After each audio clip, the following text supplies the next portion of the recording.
সকালের নরম আলোয় দাদু একটি কাঠের চেয়ারে বসে আছেন, তার হাতে কিছু শস্যদানা।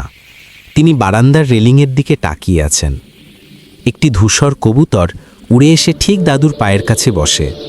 দাদু আলতো করে মেঝেতে শস্যদানা ছড়িয়ে দেন। কবুতরটি দাদুর দেওয়া শস্যদানা খুঁটে খুঁটে খাচ্ছে। দাদু হাসি মুখে দেখছেন। কবুতরটি শুধু দাদুর হাতের কাছ থেকেই খাচ্ছে। দাদু ফিসফিস করে নিজের মনে, এ শুধু আমার কাছেই আসে, অন্য কারো না।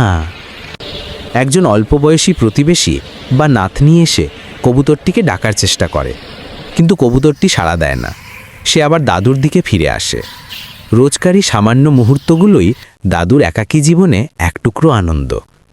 দাদু হাত দিয়ে আলতো করে কবুতরটিকে ইশারা করছেন। কবুতরটি ডানা ঝেড়ে উড়ে যায়। দাদু হাসি মুখে, আবার কাল এসো বন্ধু। দাদু রেলিং ধরে দাঁড়িয়ে আছেন। পেছনে অস্তগামী সূর্য। একটি শান্ত হাসি তার মুখে। বন্ধুত্ব খুঁজে নিতে হয়, গড়ে নিতে হয়।